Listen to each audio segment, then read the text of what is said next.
If you're in your 20s, there's something you need to understand about money. You don't need to be rich right now to become wealthy later. You don't need a six-figure salary. You don't own a business. And you definitely don't need to know everything about investing. What you actually need is time. And more importantly, you need to use that time wisely. Because the financial habits you build in your 20s can quietly shape the next 20, 30, or even 40 years of your life. Think about it for a second.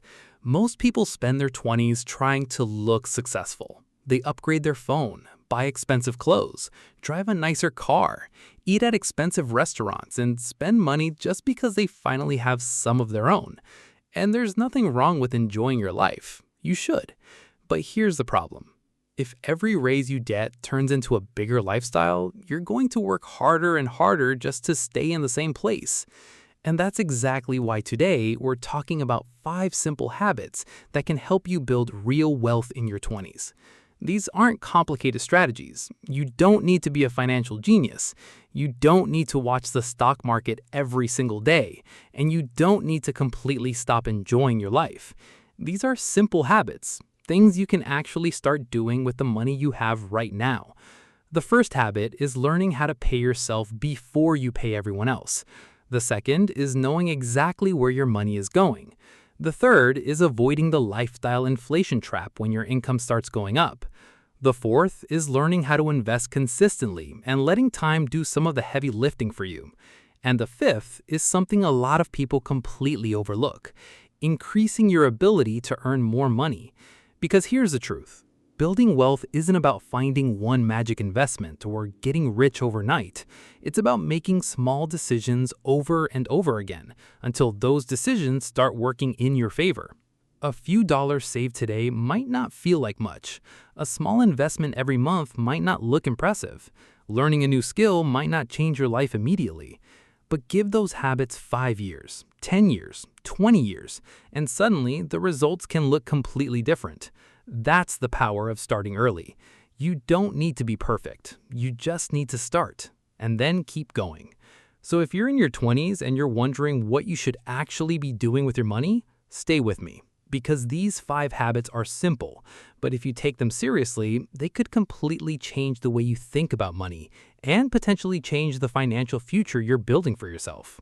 The first habit, and honestly one of the most powerful habits you can build in your 20s, is learning to pay yourself first. Now, that might sound a little strange at first because when most people get paid, what's the first thing they think about? Rent, bills, food, gas, shopping, maybe a few subscriptions they completely forgot about, and then whatever is left at the end of the month, they try to save. But here's the problem. Most of the time, there isn't much left, and sometimes there's nothing left at all. That's why the idea of paying yourself first is so important. It means that when your paycheck comes in, before you spend money on everything else, you take a portion of that money and put it aside for your future. Think of it like paying a bill, except this bill is for the person you're going to become. Let's say you bring home $3,000 a month.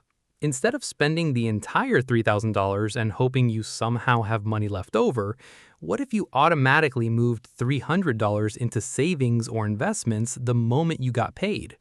Now you only have $2,700 available to spend. And here's the interesting part. After a while, you start adjusting to that number. Your brain begins to see $2,700 as your real spending limit. You don't feel like you're constantly missing $300 because you never really had access to it in the first place. That's the power of automation. You're not depending on motivation. You're not waking up every morning thinking, should I save money today? You already made the decision. The money moves automatically and you simply continue living your life. Now, does that mean you need to save 20%, 30%, or even 50% of your income? Not necessarily. The exact number depends on your situation. If you're just starting your career, maybe you can only save 5%. That's okay. Maybe it's 10%. Great. Maybe your expenses are high right now and you can only start with $25 or $50 every paycheck. That's okay too. The number matters, but the habit matters even more because you're training yourself to think differently about money. You're telling yourself, every time I get paid, a part of this money belongs to my future. And that mindset can become incredibly powerful. Imagine two people who make exactly the same salary. They both earn $50,000 a year. One person spends everything and says, "I'll start saving when I make more money." The other person starts saving a small amount every month, even when their income isn't perfect. 5 years later, they could be in completely different financial situations. And here's something even more important. When your income eventually increases, don't immediately increase your spending by the same amount. Let's say you get a raise and suddenly you're making $500 more every month.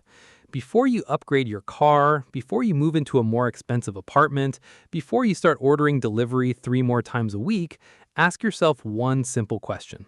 How much of this raise can I pay myself first? Maybe you invest $200. Maybe you save $150, and you use the rest to improve your lifestyle. That's completely fine. The point isn't to live like you're broke. The point is to make sure your future gets a raise too. Because your future self is going to need money just as much as your present self does. And the earlier you start, the easier it becomes. There's another reason this habit works so well. It creates a financial safety net.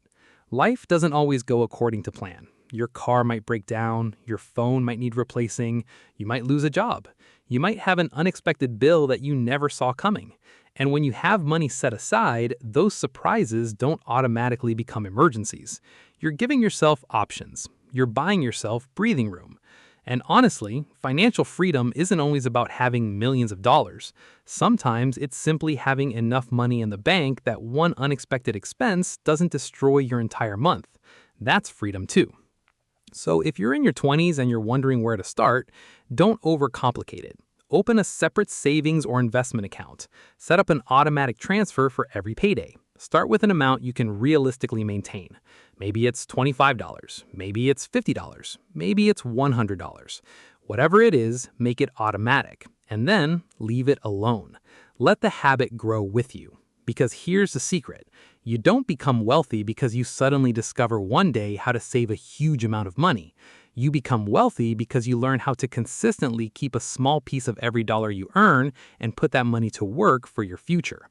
So before you pay the landlord, before you pay the credit card company, before you pay for another subscription you barely use, remember this: you worked for that money, and a small part of it should work for you too. Pay yourself first and let your future self thank you later. The second habit, and this one might sound incredibly simple, is to track where your money goes. Now, I know what you're probably thinking. Do I really need to track every dollar I spend? And honestly, yes, at least for a while. Because here's the uncomfortable truth. Most people don't actually know where their money goes. They know how much they make, they know when the bills are due, but ask them how they spent the last $500 and suddenly they have no idea. Maybe it was food, maybe it was shopping, maybe a few subscriptions, maybe a couple of nights out with friends. Nothing seemed expensive at the time, but somehow the money disappeared. And that's exactly why tracking your money can change everything. Think about it this way. Imagine trying to lose weight without ever checking what you're eating.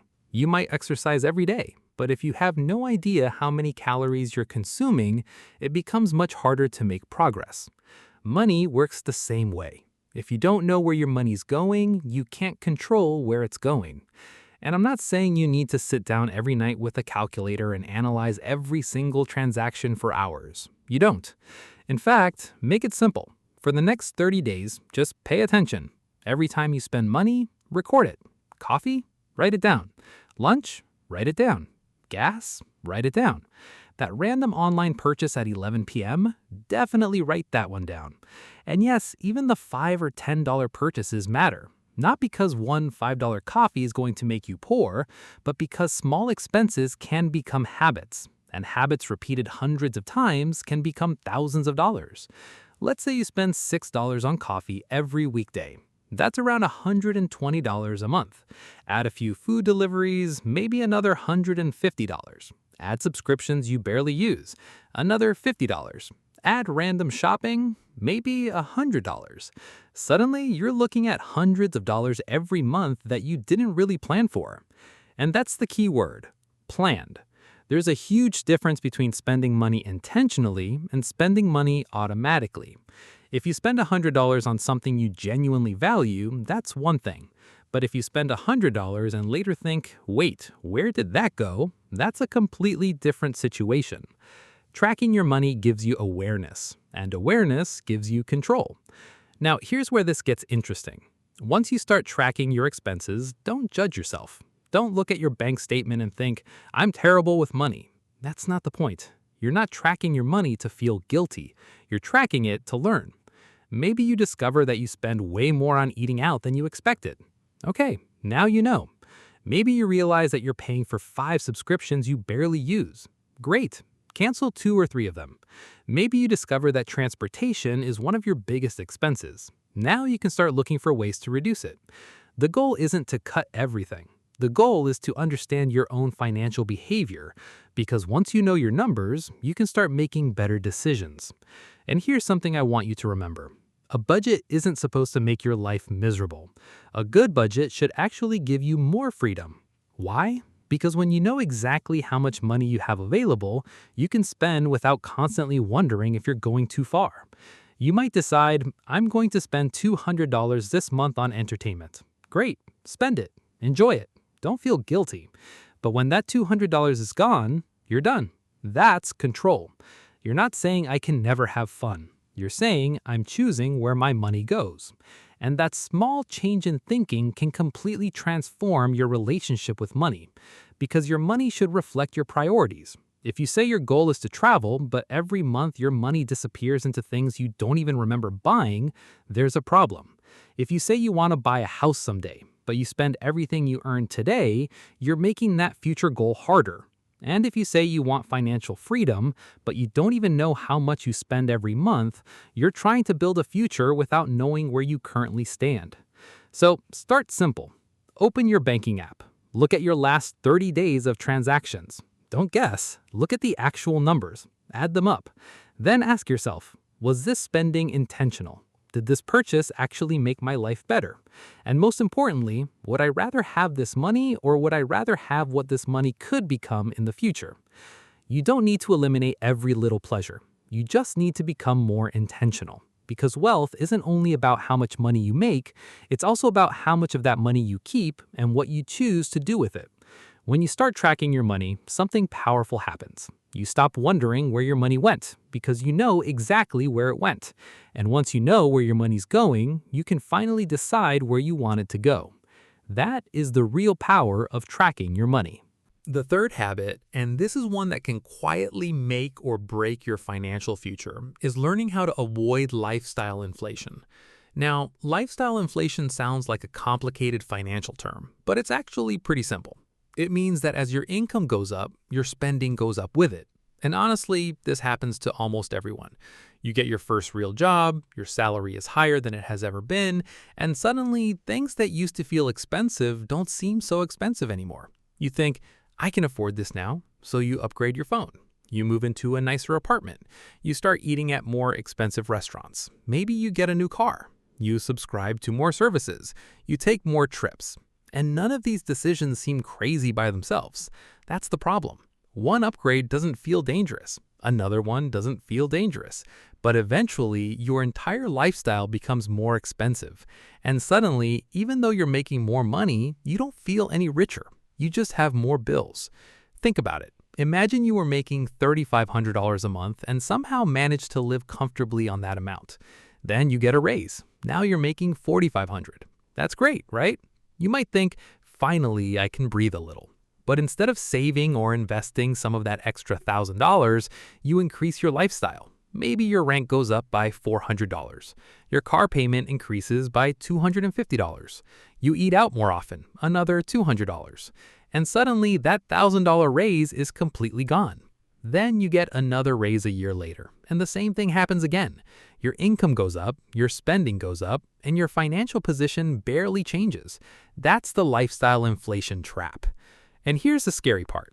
You can get used to almost anything. A $5 coffee can eventually become a $7 coffee. A basic apartment can become a luxury apartment. A used car can become a brand new car with a much bigger monthly payment. At first, the upgrade feels exciting, but after a few months, it becomes normal. And once it becomes normal, you start looking for the next upgrade. That's how lifestyle inflation works. It slowly changes what you consider normal. And before you know it, you're earning more than ever, but you're still living paycheck to paycheck. Now, I want to be clear. I'm not telling you to live like a monk. I'm not saying you should never buy nice things, never travel, never enjoy your money. That's not the point. Money is supposed to improve your life. The problem is when every increase in income automatically becomes an increase in spending. Instead, try something different. When your income goes up, let your savings and investments go up first. Give your future self a raise before you give your lifestyle a raise. Let's say you get a 10% raise. You don't have to save all of it. Maybe you take 50% of that increase and use it to improve your lifestyle, and the other 50% goes towards savings or investments. Now you're enjoying your success today while also building wealth for tomorrow. That's a much healthier way to grow. Because here's the thing, your goal shouldn't simply be to earn more money. Your goal should be to create a bigger gap between what you earn and what you spend. That gap, that's where wealth is built. If you make $4,000 and spend $3,950, you have almost no room to build wealth. But if you make $4,000 and spend $3,000, now you have $1,000 that can be saved, invested, or used to build your future. And when your income increases, if you can keep your lifestyle from increasing at the same speed, that gap gets bigger and bigger. That's when things start getting interesting, because now your money has somewhere to go. It can start working for you. And there's another benefit to controlling lifestyle inflation: freedom. Imagine getting a raise and knowing that you don't need to spend it. Imagine having the ability to say no to a bigger apartment because your current place is good enough. Imagine driving a reliable car that you already paid off while other people are taking on massive monthly payments just because they want something newer. That's a different kind of wealth. It's not about what you can afford, it's about what you choose not to buy. In your 20s, this can be incredibly powerful because your lifestyle hasn't necessarily become completely fixed yet. You have the opportunity to decide what normal looks like for you. So before every major upgrade, pause for a moment. Ask yourself, do I actually need this, or do I just feel like I should have it because I'm making more money? And then ask one more question. Would I rather have this upgrade today, or would I rather have financial freedom a few years from now? Sometimes the answer will be the upgrade. That's okay. Enjoy it. But sometimes you'll realize that you don't actually need it, and that decision could save you thousands of dollars over time. Remember, you don't have to look wealthy to become wealthy. In fact, sometimes the people building the most wealth are the ones who don't feel the need to prove it.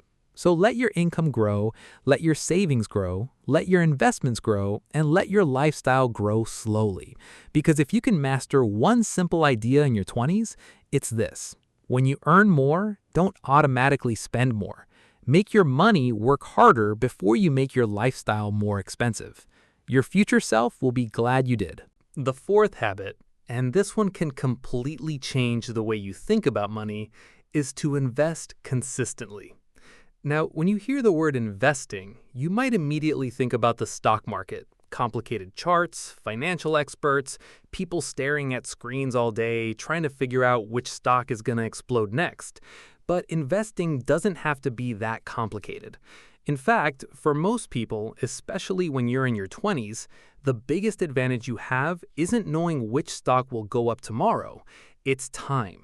And time can be incredibly powerful when you give your money the opportunity to grow. Think about it this way. When you're young, you may not have a huge amount of money to invest. Maybe you can only put $50 a month into an investment account. Maybe it's $100. Maybe it's $200. And you might look at that number and think, what's the point? $100 isn't going to make me rich. But that's the wrong way to look at it. You're not just investing $100. You're building a habit. And you're giving that money time to potentially grow. That's where compound growth comes in. Your money can earn returns, and then those returns can potentially earn returns of their own. Over many years, that process can become powerful. And the earlier you start, the more time you give compounding to work. Let's say you're 22 years old and you start investing $100 every month. You're not going to see some dramatic transformation after the first few months. Honestly, you might barely notice the difference, but that's okay. investing isn't supposed to feel exciting every single day. In fact, if you're checking your investment account every morning, watching every price movement, and constantly worrying about whether you should buy or sell, you might be making it harder than it needs to be. The real power often comes from consistency. You invest month after month, year after year, regardless of whether the market feels exciting or scary. This approach is often called dollar cost averaging. Instead of trying to perfectly predict the market, you invest a set amount on a regular schedule. Sometimes prices are high, sometimes prices are lower. You keep going, and that can help remove some of the emotion from investing. Because let's be honest, emotions can be dangerous when it comes to money. When the market is going up, everyone feels like a genius. People start thinking, I should invest more. Then the market drops, and suddenly everyone is scared. Should I sell? Is everything going to crash? But if you've built a long-term plan, you don't have to react to every headline. You can focus on your goal. Now, that doesn't mean investing is risk-free. It isn't. Investments can lose value. Markets can fall, and different investments come with different levels of risk. That's why it's important to understand what you're investing in, consider diversification, and choose investments that match your goals and risk tolerance. You also need to think about fees. Even small fees can have an impact over long periods of time, so take the time to understand the costs you're paying. And if you're in the United States, take advantage of accounts designed for long-term investing when they're appropriate for your situation. For example, workplace retirement plans and IRAs can offer tax advantages, depending on the account and your circumstances. If your employer offers a retirement plan with a matching contribution, understand how that match works. If you qualify and can contribute enough to receive the full match, that's something worth paying attention to. But don't get overwhelmed by all the options. The most important thing is to start with a simple system you understand, and then stay consistent. You don't need to predict the next big company. You don't need to become a day trader. You don't need to spend 3 hours every night watching financial news. You need a plan and you need patience. Because investing is less about what happens next week and more about what happens over the next 10, 20, or 30 years. Imagine planting a tree. You don't plant the seed today and come back tomorrow expecting a giant tree. You water it, you protect it, and you give it time. Investing can be similar. Small contributions might look boring at the beginning, but consistency can become incredibly powerful over a long period. And here's something else I want you to remember. Don't wait until you feel like you have enough money to start. A lot of people say, I'll start investing when I make more money. Then they get a raise and say, I'll start when I pay off this expense. Then another year passes and they're still waiting. There probably will never be a perfect moment. Start with what you can reasonably afford, build the habit, and increase your contributions as your income grows. Maybe you start with $50 a month, then later it's $100, then $200. The amount can change as your life changes. What matters is that you're building a system that continues moving you forward. And remember, investing isn't about getting rich quickly. It's about giving your money a chance to grow while you focus on building your life, your career, and your income. So if you're in your 20s, don't underestimate the small amounts. Don't underestimate the boring months. Don't underestimate consistency. Because years from now, you may look back and realize that the decision to invest a little bit every month was one of the most important financial habits you ever built. You don't need to be perfect. You don't need to know everything. You just need to start, invest consistently, stay patient, and give time the opportunity to do what time does best: compound. The fifth habit, and honestly, this might be the most overlooked habit when it comes to building wealth in your 20s, is increasing your income. Now, most people think that the secret to becoming financially successful is simply spending less. And yes, controlling your spending is important. Saving money matters, investing matters. But here's a problem. There is a limit to how much you can cut. You can cancel subscriptions, you can eat out less, you can buy fewer things, you can move into a cheaper apartment. But eventually, you reach a point where you simply can't cut anymore without making your life miserable. Your income, on the other hand, can potentially grow. And that's why one of the smartest things you can do in your 20s is invest in something that can increase your earning power: yourself. Think about the next 5 or 10 years of your life. You might start your 20s making an entry-level salary. Maybe you're earning $35,000 a year. Then you learn new skills, gain experience, take on more responsibility, and suddenly you're making $50,000. A few years later, maybe $70,000 or even more. That growth doesn't happen because you simply waited. It happens because you became more valuable. And that's the mindset I want you to develop. Instead of asking, how can I spend less all the time? Start asking, how can I become more valuable? Because the more valuable skills you have, the more opportunities you can create. Now, that doesn't mean you need to go back to college and spend tens of thousands of dollars. Sometimes the most valuable skills can be learned through experience, books, online courses, projects, or simply working with people who are better than you. Think about what your industry actually rewards. Maybe it's communication, maybe it's sales, maybe it's coding, maybe it's data analysis, maybe it's leadership, maybe it's design, maybe it's artificial intelligence, maybe it's project management. The specific skill will depend on your career, but the principle is the same. Find something that people are willing to pay for and become really good at it. And here's where things get interesting. Don't just learn skills. Learn how to prove that you have them. Because knowing something and being able to demonstrate it are two completely different things. Build a portfolio, work on real projects, solve real problems, get measurable results. If you're in sales, track the revenue you've helped generate. If you're in marketing, understand the results of your campaigns. If you're a designer, build a portfolio that shows what you can do. If you're learning a technical skill, create projects that demonstrate your ability. Your goal is to make it easier for someone to look at your work and say, this person can solve a problem that matters to us. That's how you increase your value. And once you become more valuable, don't be afraid to ask for more. A lot of people spend years working hard, but they never negotiate their salary.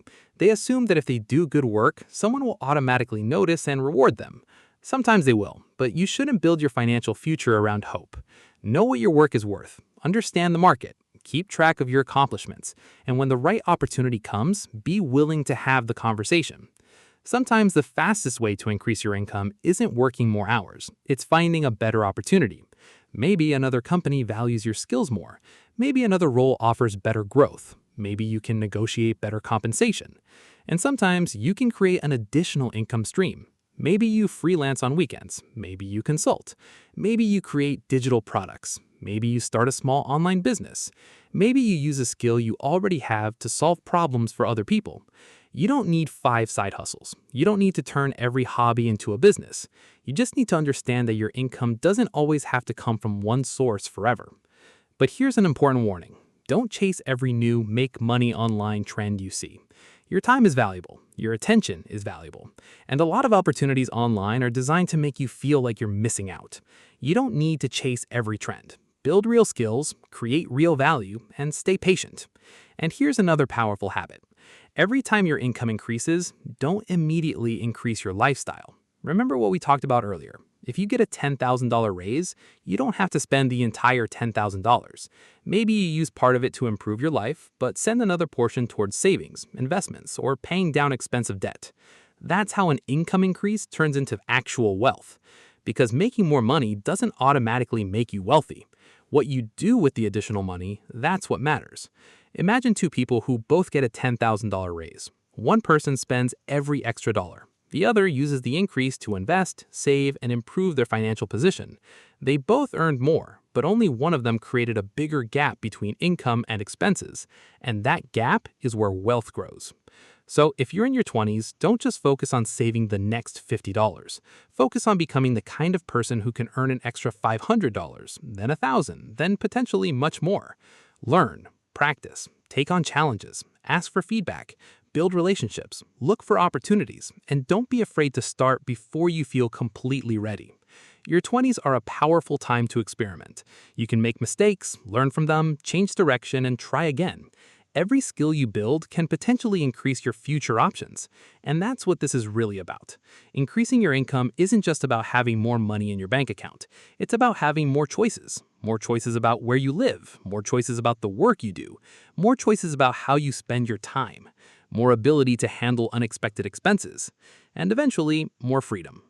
So don't spend your entire 20s asking how you can survive on the income you have today. Start asking a bigger question. How can I increase my ability to earn tomorrow? Because if you can combine higher income with smart spending, consistent saving, and long-term investing, you don't just earn more money. You create more opportunities for your money to work for you.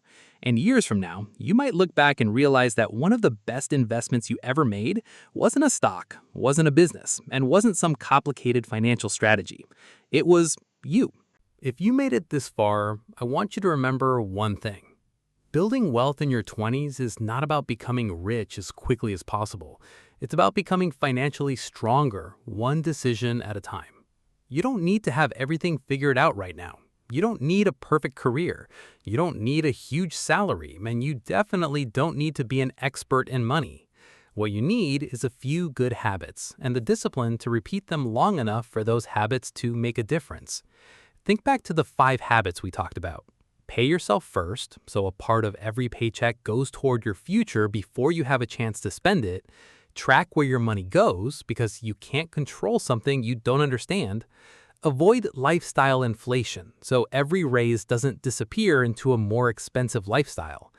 Invest consistently and give your money time to potentially grow and compound.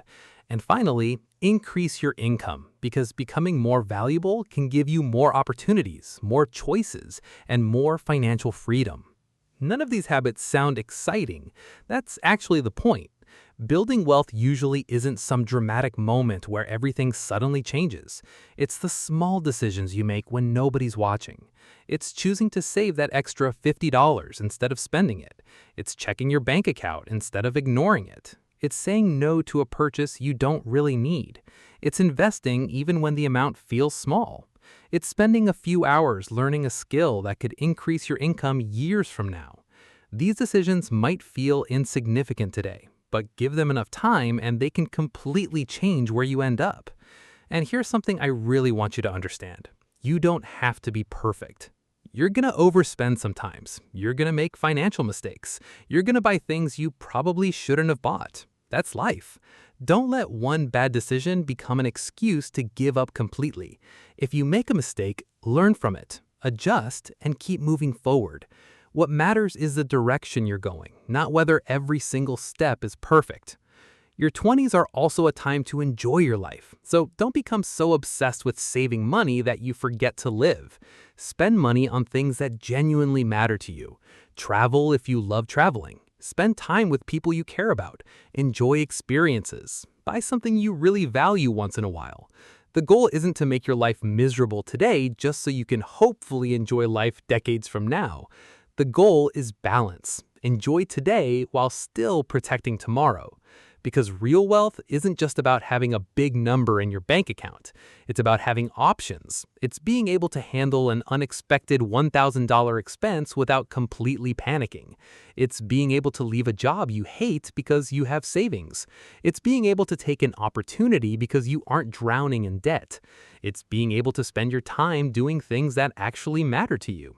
And the earlier you start building that foundation, the more freedom you can potentially create for yourself later. So if you're in your 20s, don't wait for the perfect moment. Don't wait until you make more money. Don't wait until you know everything about investing. Start with what you have right now. Save something, track something, learn something, invest what you can reasonably afford, and work on becoming more valuable every single year. Because 5 years from now, you'll wish you had started today. 10 years from now, you'll be even more grateful that you did.